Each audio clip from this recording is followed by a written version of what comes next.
Thank you. The Most Honorable Andrew Holness, Prime Minister of Jamaica.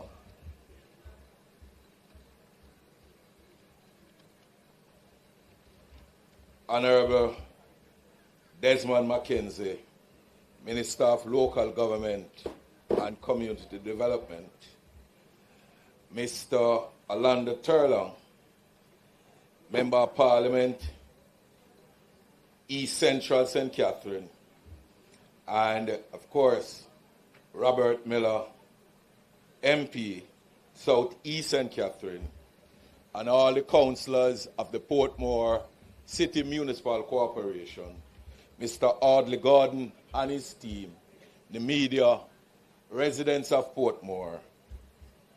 Good morning.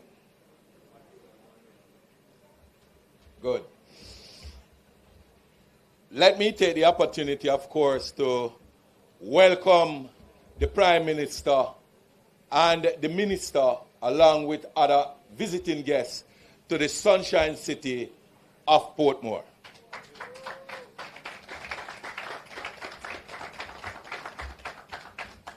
Prime Minister, I know you're sitting under a tent, and under the tent look very cool, but at the same time, you have to be fanning. That's Portmore.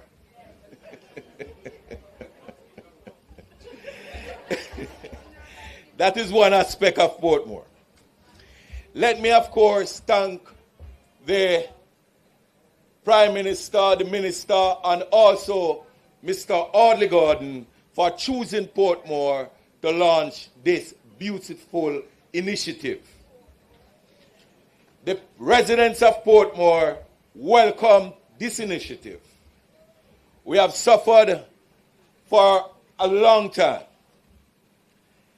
We have served notices and derelict vehicles, garages within the municipal corporation, but we did not have the tools to carry out the removal of these derelict vehicles. Now, the agency is now equipped with the tools to carry out these initiatives, and you choose the right municipality to begin.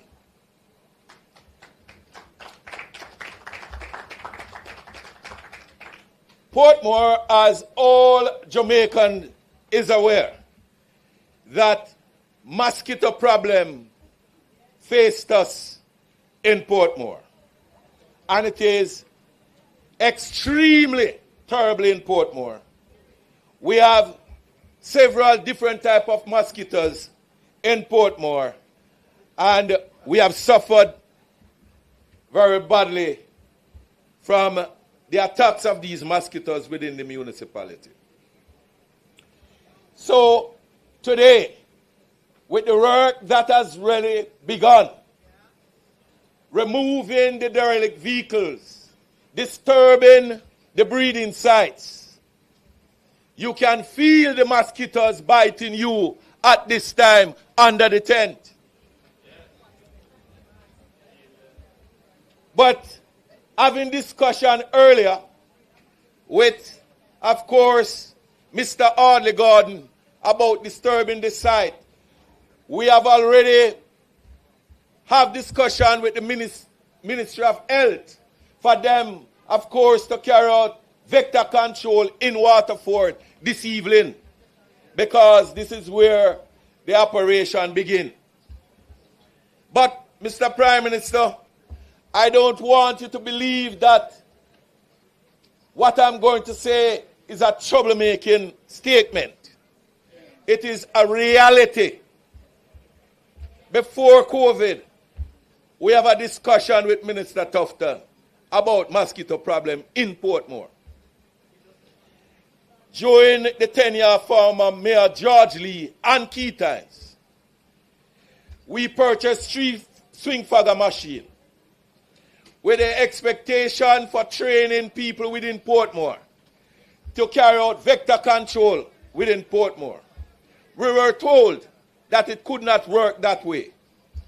the former mayor hand over the 3 swing fagger machine to the St. Catherine Health Department for them to pay special attention to Portmore. That was not done. So the discussion between ourselves and Minister Tufton, that he's going to look how we can train people in Portmore and have a dedicated team for Portmore, because the size of the parish, with the number, the size, yes, the size, yes.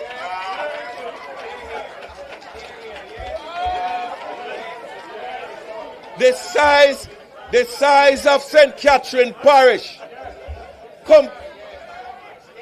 the size of St. Catherine Parish, comparing to the amount of people who is employed to carry out vector control within the parish, the number is small. So you want to have a dedicated amount of people assigned to Portmore to carry out vector control. We are waiting on that, and up to now, we can't have those people trained and placed in Portmore.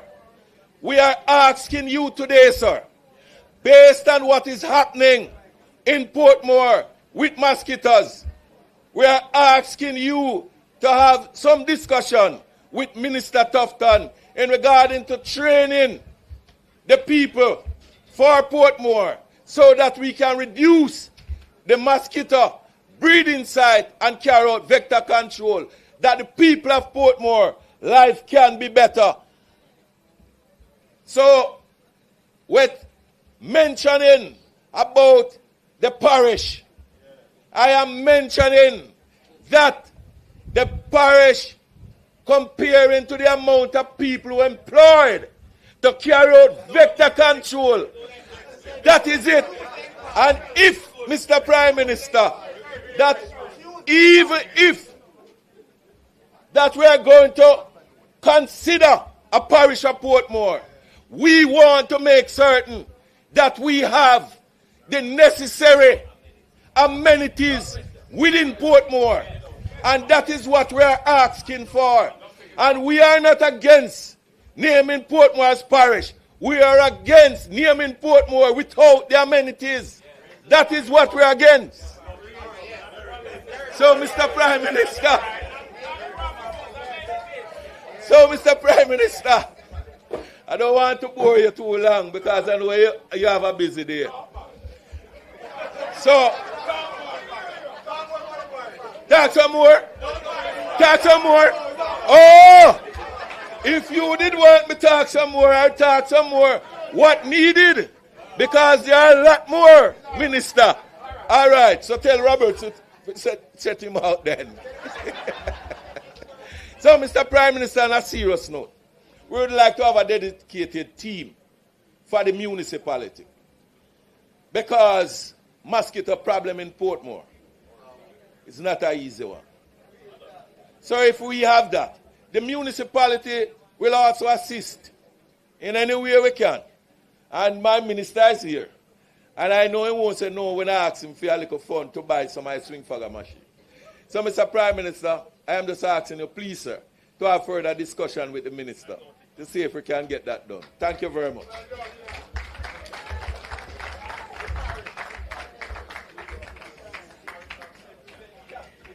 Thank you, Mayor Thomas, for that warm welcome.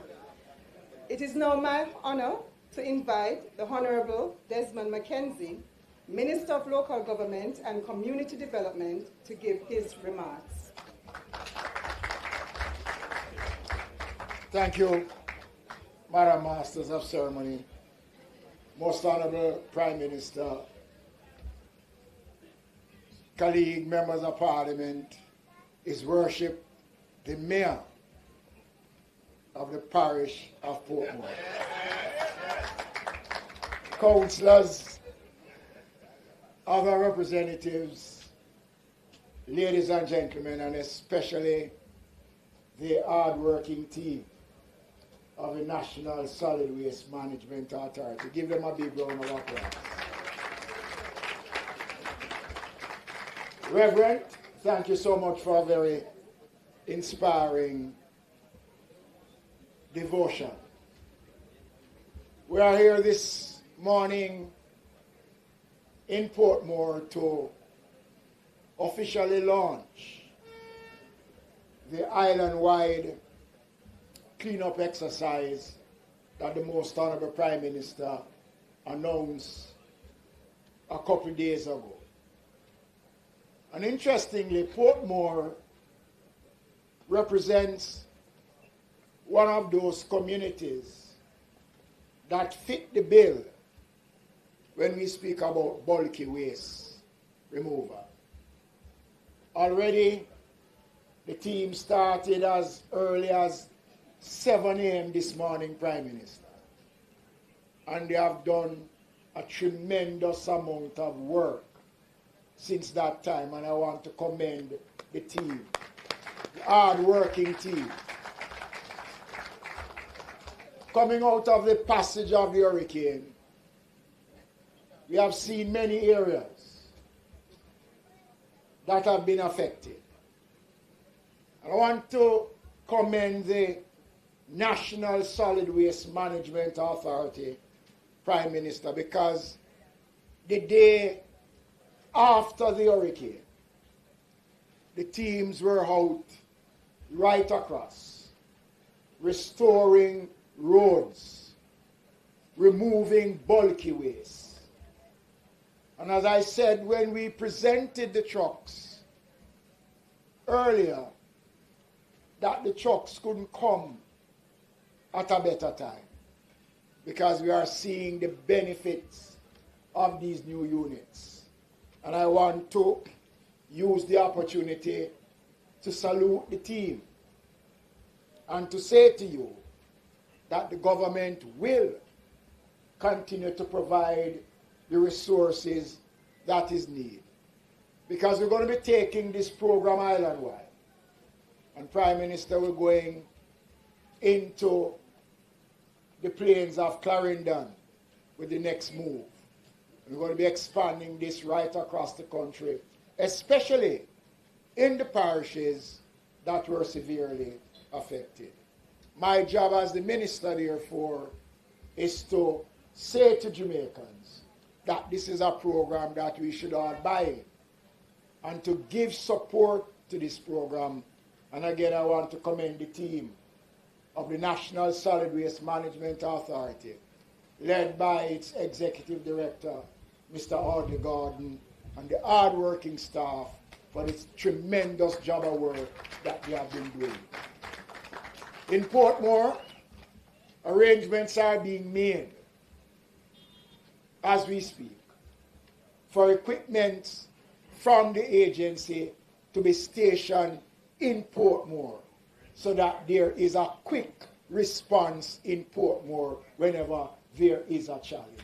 So there are good things for the parish of Portmore. And I want to emphasize the parish of Portmore. Thank you, His Worship.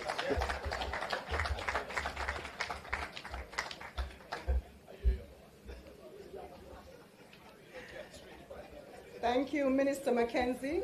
We note that.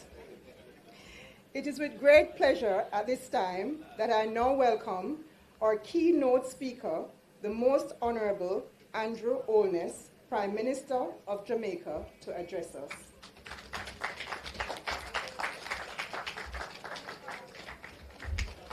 Thank you very much. Thank you very much for your efficient mastery of the ceremony so far. And let me thank our pastor for your prayers for us. You know, I'm certain that if prayers were answered by the eloquence with which they were made, yours would be first. Yes. Yes. Thank God it isn't.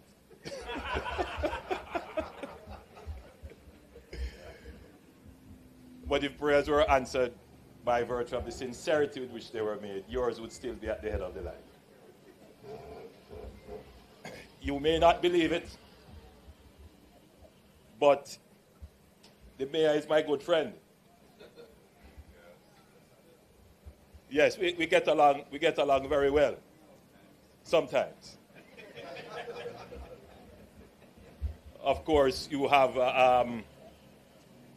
the mayor has his agenda, and I have my agenda. But at the end of the day, the agendas coincide for the benefit of the people of Portmore. Sometimes he does some things I wonder, but I still say, he must be approaching the problem from a different direction. But we will end up at the same destination. So he's fighting Portmore becoming a parish, but in his head, he knows that Portmore is by parish. All that is needed now is for us to just do the legislative changes. It's a parish. Portmore is a parish in all but name. But I start with the mayor because the protocol list should have been, I would have acknowledged the minister and the members of parliament and then the mayor and his councillors and so forth. But since, I am going to adopt the term used by the Reverend, I am going to ride on the protocol already established. So I like that one. Do I have your permission to use that coinage? Of course. So having the protocol established, I will just jump to acknowledging the mayor, the first citizen of the parish, and to point out that Portmore, when it was developed, much of it is reclaimed land from swampy areas. There is a natural ecosystem here where mosquitoes and other vectors would naturally exist. So we have altered the environment to create a habitat. That habitat must always have a certain level of maintenance to ensure the convenience of the citizens. Now, the convenience of the citizens being able to survive in a habitat that we have created, which is not naturally, it's a built environment, would also mean that we would have to have an economy to support it, because drains don't clean themselves. Where water ponds in areas that are left for public spaces, nobody's going to leave their home to come and clear those waterlogged areas. So it requires a standing government that maintains, and that requires an economy that can support the government that maintains, meaning the municipal authority that maintains. And for many years, the maintenance budget to do things like clearing earthen drains, remove bulky waste, which is a breeding site for certain kinds of mosquitoes. The truth is we just simply did not have the budget to do it. Now that becomes a political issue. The citizens will complain, the politicians not doing anything, and the politicians, will say the central government not doing anything, and it is a back and forth and a back and forth. But what it boils down to is, what is your economy doing to generate the revenues to support the level of maintenance that is required? And for the last 40 years, our economy has not generated the level of resources to do all that we want. So, in talking with your members of parliament here, they are telling me that Portmore has several earthen drains, meaning we have just cut waterways in the earth and we haven't paved them. Trees grow up in them. That in itself waterlogs the drains. That is compounded when persons throw plastic containers in those drains, because that holds water as well. It's compounded when you no longer need your refrigerator and you drag it from your home to the open lot in front of you, and it stays there, rain falls, water collects in it, the old tires. All of those things contribute to creating the environment in which the vectors, and we use this term vector, meaning the mechanism of transmission, mosquitoes, rodents, roaches exist. Now, your members of parliament and the councillors are saying to us, central government, that we need to convert these earthen drains into concrete drains. I want you to imagine that exercise and the cost of converting all the earthen drains in Portmore into concrete drains. I am not hereby saying that it should be done or it can't be done. I'm saying that as we contemplate what we need to do to improve this environment which we have built, which we have created, we must also have an appreciation of the cost of doing it and what needs to happen for it to be done, which is we need to keep our economy going, and we need our economy to be properly managed so that we can get the resources to do all of this. Now, what has the government done? With the small level of economic growth that the country is experiencing, the government has made certain allocations. It's very important that the country understands this. We have allocated resources to the NSWMA. And those resources will contribute to the standing maintenance of communities like Portmore. Recently, we have bought 50 more trucks. Remember, a couple of years ago, a year or two ago, we bought 50 before. Now we have bought another 50. That's 100. That's the most any government has ever purchased.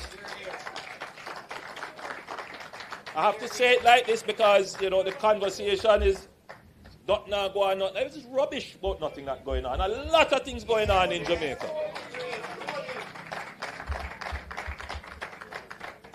Now, those trucks are what we are deploying here today. We have bought, never before, crane trucks, tipper trucks, so that we now have capacity not just to take up garbage and compact. Now we have capacity to lift cars, the old cars, lift the old refrigerators, lift the bulky waste, and remove them. So that capacity is there. In addition to that massive expenditure, which happened before burial, we didn't know burial was going to come. We have now allocated just over $500 million to the NSWMA to conduct this program. What is this program now? This is the National Cleanup Program post-burial. The very thing that the mayor is calling for support, as the mayor acknowledged in his presentation, he wouldn't be able to do this from his municipal budget. It's the central government that has to come and support the municipality with this capacity. And we are going to be in Portmore, the parish,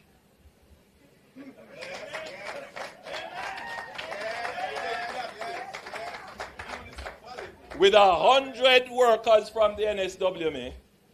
And as you can see, the trucks lined around, and we're going to move around street to street, and we're going to take up all the bulky waste. I know that notices would have been served on persons who have the old cars and all of those things, and we will remove them. This is a national campaign to clean up all of Jamaica, but since I'm in Portmore and we are launching in Portmore, I want to talk about the Portmore problem. So as I'm sitting there, I had to utilize this fan, because were it not for it, the mosquitoes may have lifted me out of my seat. And I noticed that everybody is doing the same. And I can tell you, the tent offers some shade, but believe me, this is a very warm welcome.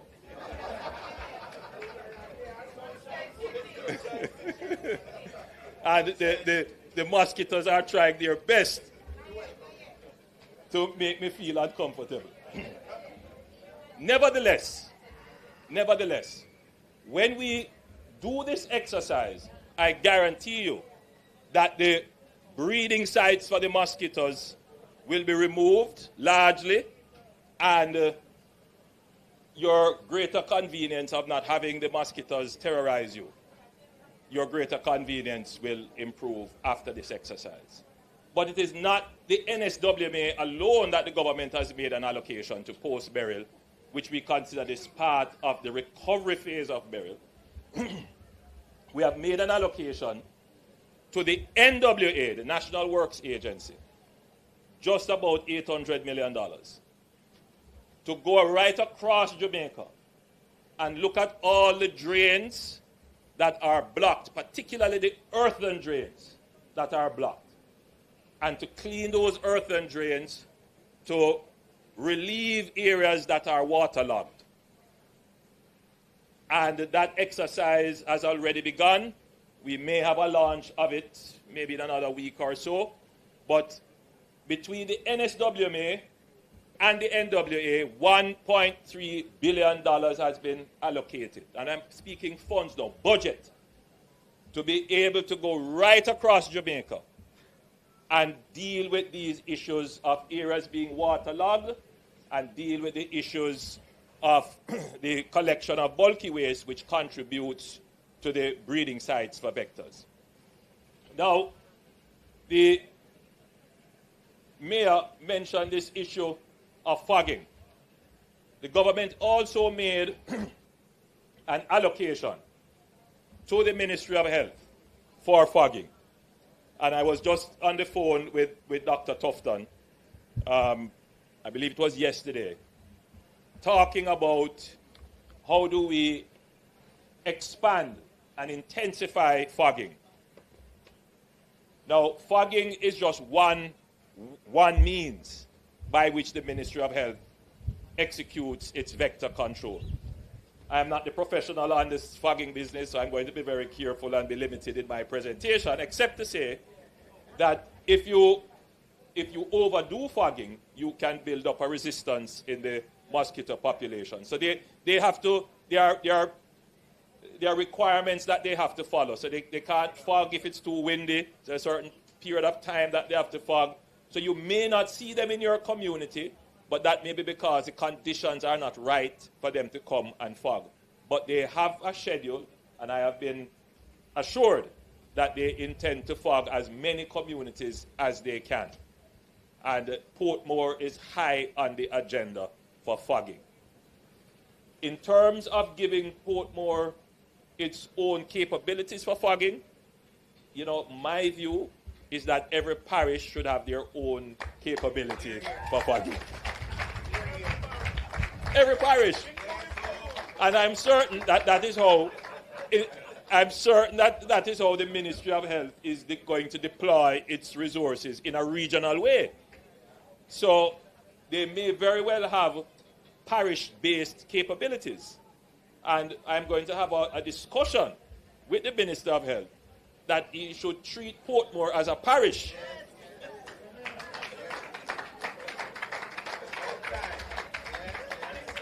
And then that will answer the mayor's question. The mayor says he's not against Portmore being a parish. He just wants Portmore to have the capabilities of a parish. Because his argument is that the size of Portmore relative to the parish, Portmore deserves its own capabilities. By the way, that is the argument for a parish. So, I don't want us to make the decision of making Portmore into a parish a political one. It's a logical thing. By every measure, Portmore should be a parish. I don't think we should resist it. But as I said, there are certain things as a leader of the country you want to make sure that everybody is satisfied as you move along to these changes. And that has been my style. Right? The same thing for constitutional reform, for the republic. These are matters that you need the entire nation to agree. And for the Portmore issue, I think there is a growing consolidation of agreement that Portmore should be a parish. It is easier to administer the municipal affairs of Portmore were it its own parish. And that's just the reality. But I wanted to point out something to all of you who are here. I see many of the workers who are here, and I want to thank you for your participation. You are very important to Jamaica.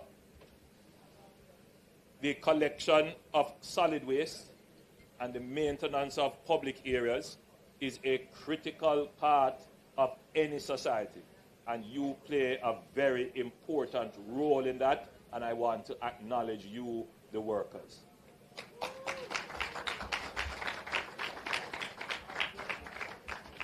But for my Jamaican brothers and sisters, many of whom are upset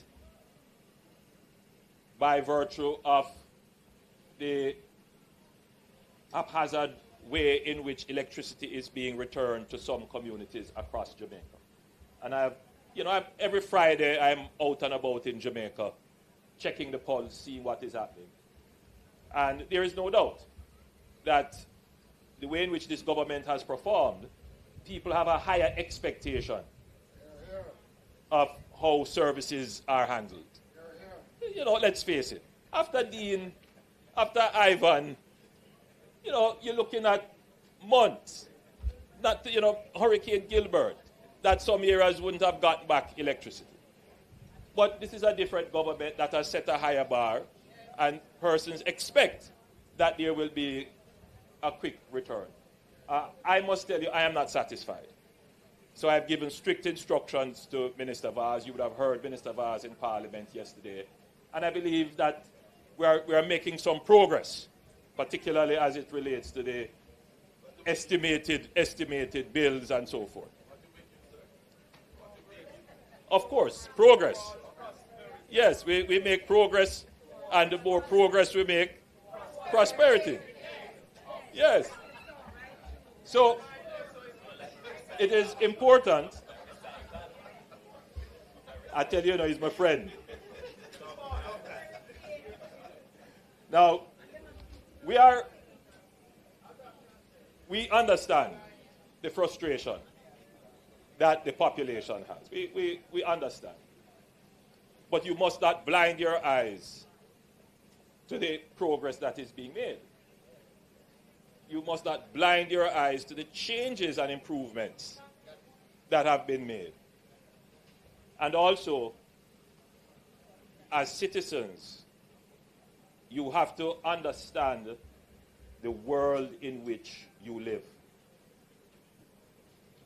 Many Jamaicans exist from day to day.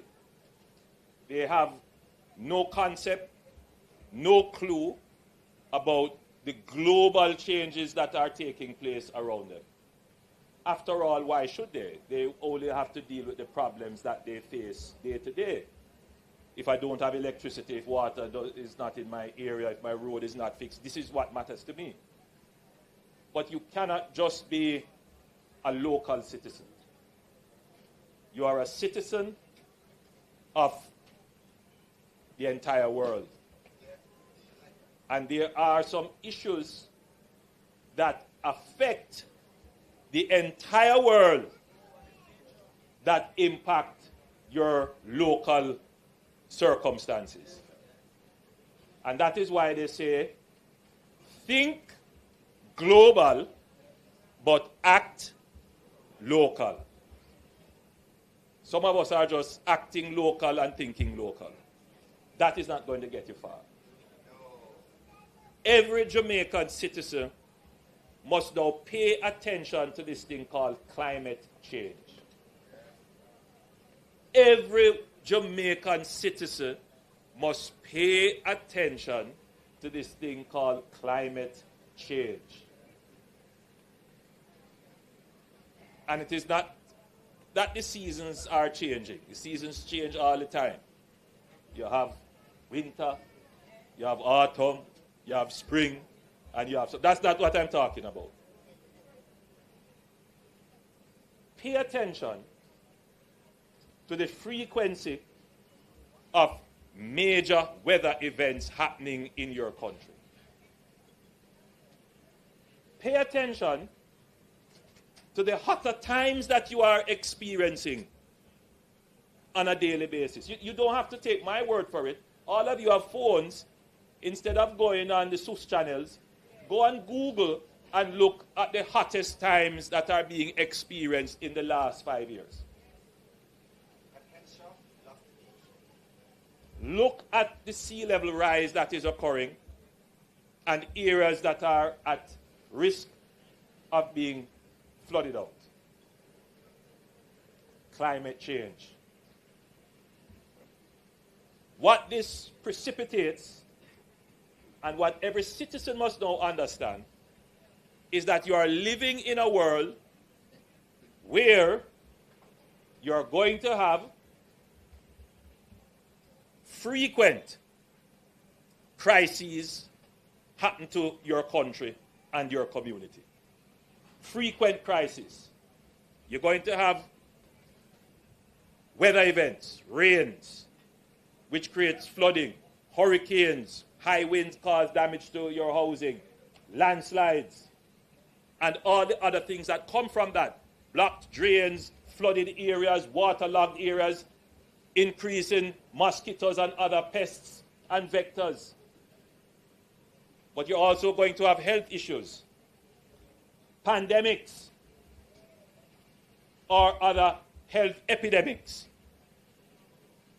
And then you're going to have technology crises, which we experienced one recently. In other words, you're living in a period of time, though you are only concerned about Portmore, but you're living in a period of time where you're going to have multiple crises happening all at once as a result of climate change, as a result of health issues, as a result of technology issues. Multiple crises happening more frequently. Almost every year for the last 5 years, Jamaica has had a serious weather event. Whether it is Tropical Storm Eta, Tropical Storm Zeta, we had several heavy floods. Now we have a hurricane. So not only are you going to have multiple crises, you're going to have them more frequently. So you have multiple crises happening more frequently. But here's the other part of it now. These crises are overlapping. Think about it. We had a pandemic. The pandemic created a supply chain shortage, which created an inflation problem, which we are still living in. The pandemic is we declared the pandemic, we closed out our disaster response management on the pandemic about 2 years ago, but we're still having the impact on our economy. And while we are dealing with that, bam, here comes a hurricane. Then you have wars happening in the world. Affect supply chains again. We don't have nothing to do with that. Increase your cost of living. Remember what I said to you. Yes, you are worried about your problem in Portmore, which is the mosquitoes bothering you. And Portmore has always had the problem, but it is far more intense now than before. Why? Because there is this global change happening in our climate. And how can we deal with this global problem? It's bigger than us. So we might think we can't do anything. No, we can. And that is what it means to understand the problem globally, think globally, but act locally. We're going to have to figure out, Portmore, how we treat with the disposal of our waste. You can't feel good in yourself that you drink the juice bottle and there's a rubbish pan right there and you stay over there and you say, it doesn't drop in and it drop outside and you kiss your teeth and God. It doesn't drop in the receptacle. It drops on the ground and you just say, chop, and you're going about your business. When you drive along the roads coming in and you see all the plastic bottles strewn along the roadway, how did it get there? Somebody in the car, wind on the window, throw it out. Somebody walking, drinking the water, drop it there. We cannot continue like that as a people. There is no much budget that we can allocate that can solve that problem. When it gets into the earthen drains, that prevents the water from moving through. So it's not just the trees that block the drain. It is the plastics. We have to take some responsibility. All right, you no longer need the fridge. You no longer need the tire. NSWMA doesn't come to collect it because they never had the budget because they couldn't buy the truck. Well, don't just leave it there. Punch some holes in it so that if water collects, it runs out. If you have to store water in your house, cover what you store the water in for your drinking and domestic purposes. In other words, understand that as the time gets hotter, the conditions for breeding mosquitoes and other vectors improve for them. Those conditions are what they like. And so you're going to get more mosquitoes. So how you're going to deal with that is not just to go blame the government and blame NSWMA. You have to take some personal responsibility. So I'm using this platform to appeal to all of Jamaica to understand that there are some global changes happening that you need to get in tune with and change your behavior in order to have an impact on the conditions that these global changes create in your local community. So the long and short of this presentation, the government is doing its part as much as it can from the economy that you create. Whatever resources we get, we allocate it to the problems as best as possible. And we are allocating it in smart ways. We are doing the things that build our resilience, meaning build our capabilities to respond to crisis. No one knew that Hurricane Beryl was going to come. We knew a hurricane is going to come. But they didn't know that Beryl was going to come. But a smart government knows that we need the capabilities to properly remove bulky waste. And that is why we didn't only buy compactors, we bought 20 other pieces of equipment that would allow us to treat specifically with bulky waste. So we are standing here now because our good economic management of the economy gave us resources, and then good government planning in advance bought equipment that would put us in a position to be able to respond to an unknown crisis, but a crisis nevertheless that we know is going to occur. And I want you again to think of it, of the multiple crises that overlap. Immediately you have Beryl. What happened after Beryl? You had some whole heap of rain. Another tropical depression came. And then what's the other crisis now for most communities? Mosquitoes.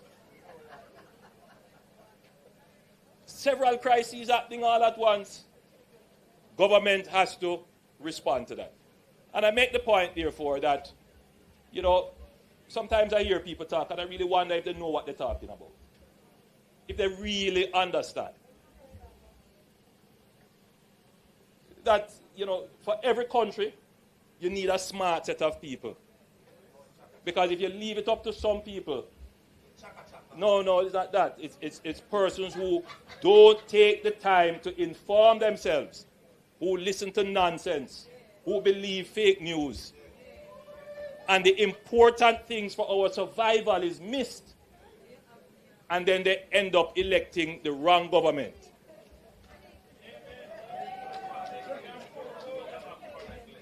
So the point that I'm making is, we need the smart Jamaicans to stand up now. We need the people who will be willing to pay attention to what is happening globally. Who don't read the nonsense on the internet, but go and find the facts. The things that enlighten and uplift them. That make them smarter. Those are the people that we need. Those are the people I appeal to. People who want to go listen to conspiracy and gossip, you go on your way.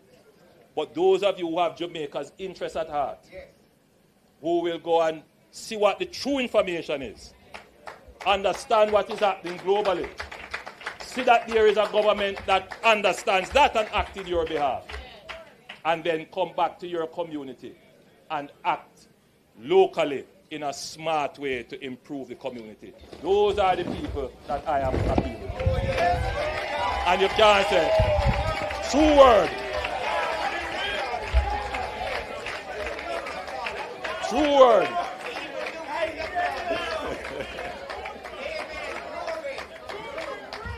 True word.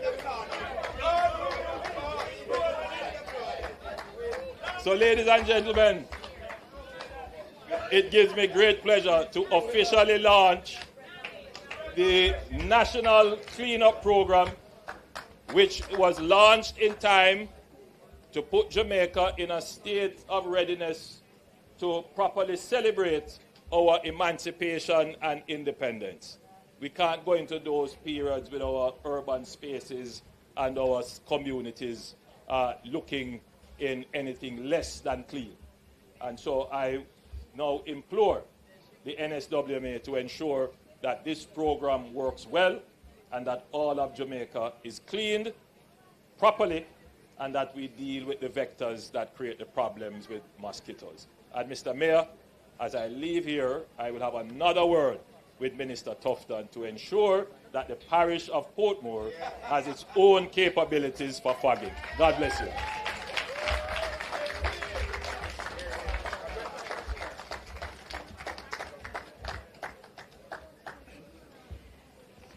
Thank you, Prime Minister Holness, for your powerful and motivating keynote address. At this point, we have come to the end of our launch, and we now move to what we do every day at the NSWMA, which is to get our hands dirty and to remove these derelict vehicles and bulky waste. We will begin here in Caymanas Drive and then move to Adair Drive. Thank you all for coming. Have a good day.